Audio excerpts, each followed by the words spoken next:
She stood at those double doors, heart pounding, 3 tiny hands gripping hers. Through the frosted glass she could hear the music, the laughter, the champagne toasts. This was the moment. She pushed the door open, and the music stopped. Every head turned. The groom, standing there with his arm around his new bride, went white as a sheet. Someone gasped. "Wait, ain't that his ex-wife? I thought she couldn't have kids." But there she was, Claire Thompson, holding the hands of 3 identical toddlers, all with his unmistakable brown eyes and dimpled chin. The bride looked confused, glancing between the children and her new husband. His champagne glass slipped from his hand and shattered on the marble floor. And Claire just stood there, watching the man who once called her Barren come face to face with the 3 beautiful children he never believed she could have.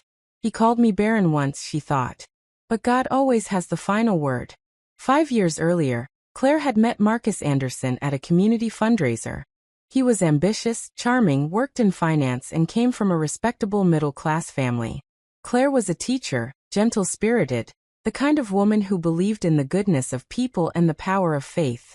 Their wedding was beautiful, held in her grandmother's garden with white roses everywhere. For the first 2 years, marriage was everything Claire dreamed of.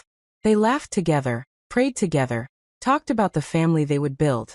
But month after month, the pregnancy test came back negative. At first they weren't worried. "These things take time," Marcus would say. But as months turned into years, the mood in their home shifted. The laughter became less frequent, replaced by heavy silence that sat between them like an uninvited guest.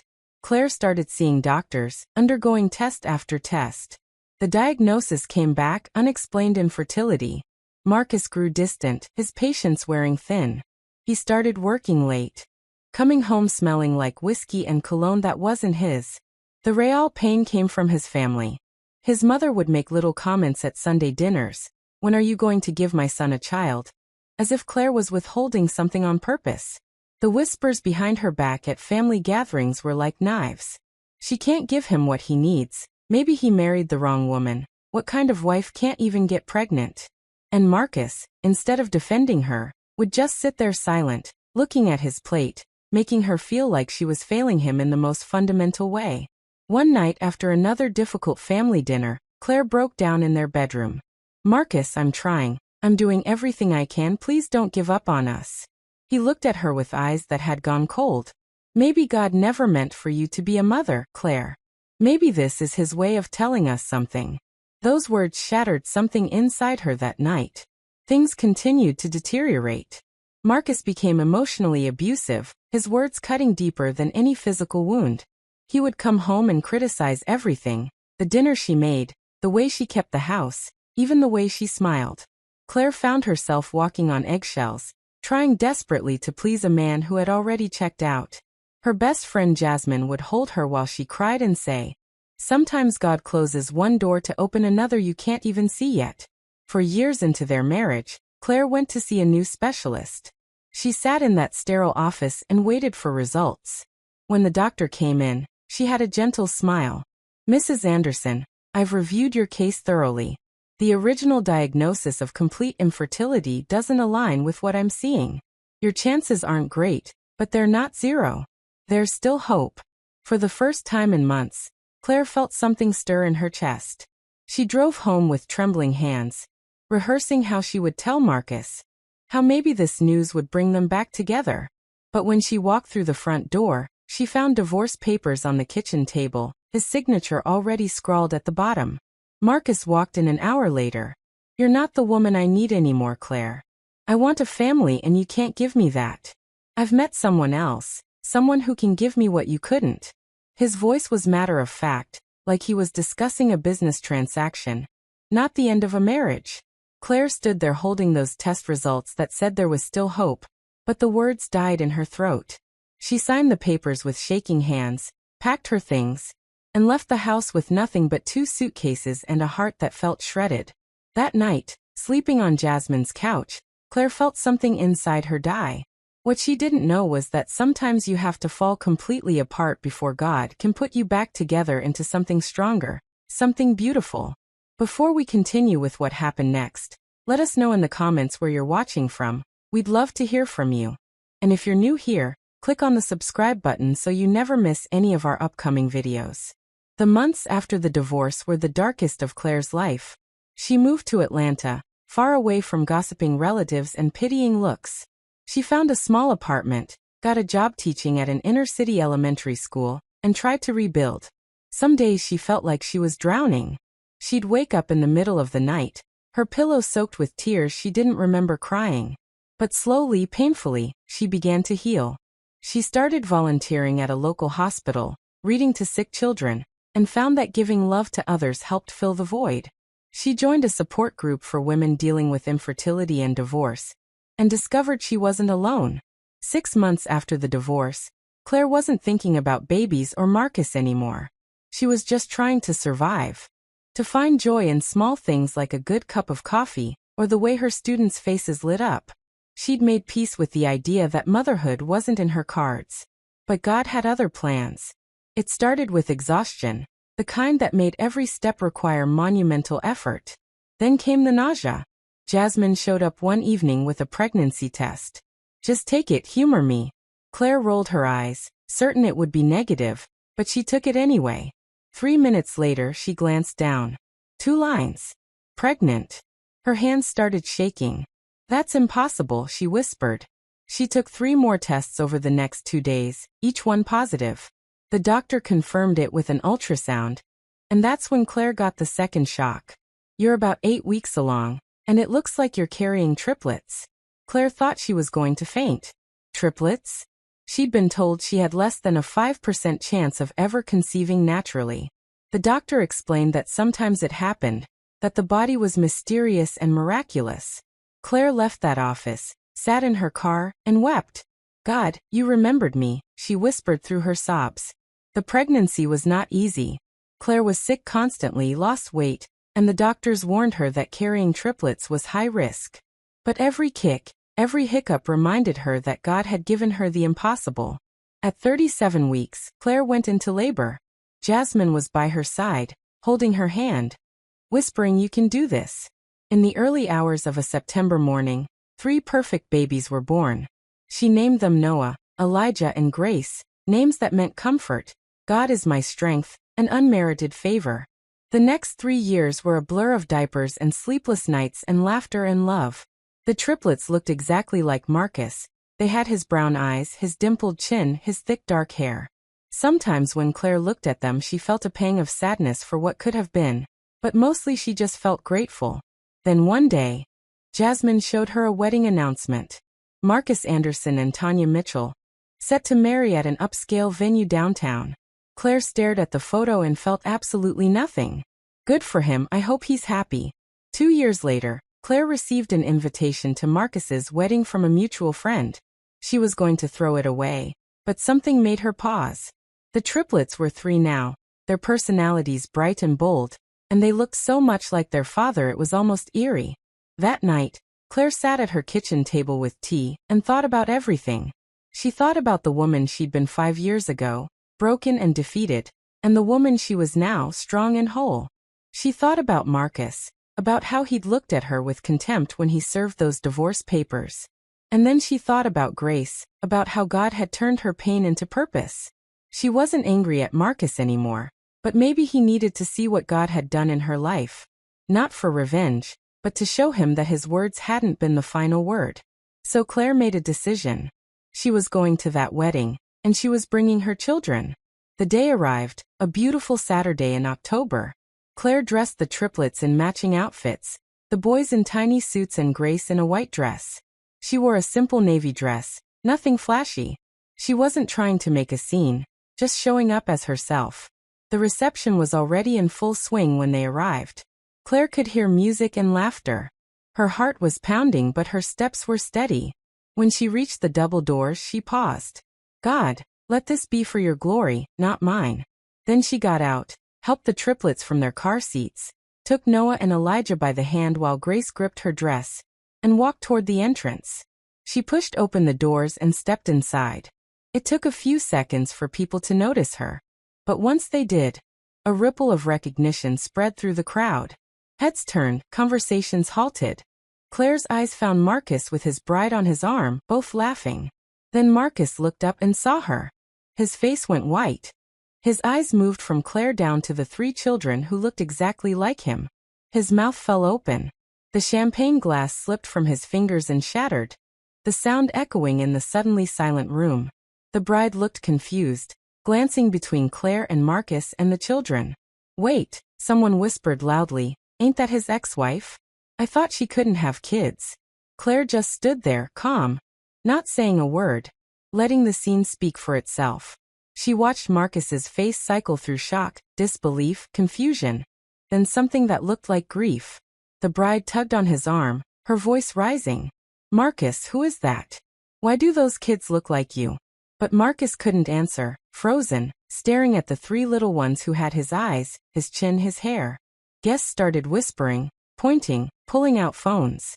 The atmosphere shifted from celebratory to awkward to something close to scandalous. Noah tugged on Claire's hand. "Mommy, why is everyone staring at us?" Claire knelt down, smoothing his hair. "It's okay, baby, we're not staying long." She stood up, looked Marcus directly in the eye, and in that moment communicated everything she'd never been able to say.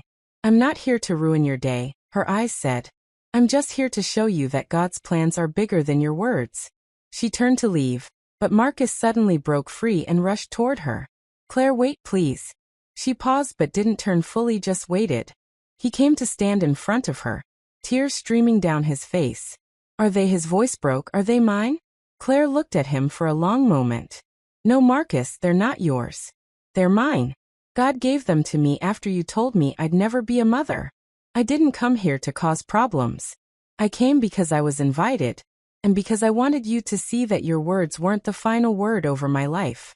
She shifted Grace onto her hip. "You made your choice 5 years ago and I've made my peace with it. I hope you find happiness, Marcus, I really do. But my children and I, we're already happy. We're already whole." And with that, she walked out of that reception hall with her head held high, leaving behind shocked whispers and one very shaken groom. As Claire buckled the triplets back into their car seats, Noah asked, "Mommy, why was that man crying?" Claire kissed his forehead. "Sometimes grown-ups cry when they realize they made a mistake, baby. But it's okay, everyone makes mistakes. That's why we have forgiveness." She drove away without looking back, her heart at peace. That evening after putting the kids to bed, Claire sat on her balcony with tea and looked up at the stars. She thought about the journey, the pain, the way God had taken her brokenness and turned it into something beautiful. She prayed for Marcus, prayed that he'd find peace and healing just like she had. She'd forgiven him long ago, not because he deserved it but because holding on to unforgiveness would have poisoned her own joy. 2 weeks later, Claire received a letter. The handwriting was Marcus's. She almost threw it away, but curiosity won. "Claire, I don't even know where to start, or if you'll even read this. Seeing you at the wedding with those children destroyed me. I've spent the last 2 weeks thinking about everything I said to you, everything I did, and I'm drowning in regret. I was cruel when you needed me most. I blamed you for something that wasn't your fault. I told you that you'd never be a mother, and seeing those 3 beautiful kids who look like what our children could have been broke something inside me." Tanya called off the wedding. She said she couldn't marry a man who clearly still had unfinished business with his past. "I don't expect your forgiveness, I don't deserve it, but I needed you to know that I'm sorry. You were always too good for me and I was too stupid to see it. I hope you and your children have a beautiful life. You deserve all the happiness in the world." The letter was signed simply Marcus. Claire read it twice, then folded it carefully and put it in a drawer. She felt a strange mix of sadness and peace. Sadness for what could have been, but peace because she'd already moved on, already built a new life. She never responded to the letter. There was nothing left to say. Some chapters are meant to close completely. And that's exactly what Claire did. She moved forward, poured her love into her children, excelled in her career. She'd learned that her worth wasn't tied to a man or her ability to bear children. Her worth came from being a child of God. The triplets grew up knowing they were miracles. Claire told them age-appropriate versions of her story, teaching them about resilience and faith. And sometimes when she tucked them into bed and looked at their peaceful faces, she'd remember the day she walked into that wedding, remember the look on Marcus's face, and she'd smile. Not because she'd hurt him, that had never been her intention, but because that moment had been a declaration, a testimony to everyone who'd ever counted her out. She'd been called barren, broken, inadequate. But God had said otherwise. And in the end, it was God's opinion that mattered. Now I want you to think about something. If you were in Claire's position, if someone you loved had told you that you'd never amount to something, and then God proved them wrong in the most spectacular way, how would you respond? Would you seek revenge? Would you rub it in their face? Or would you choose grace the way Claire did?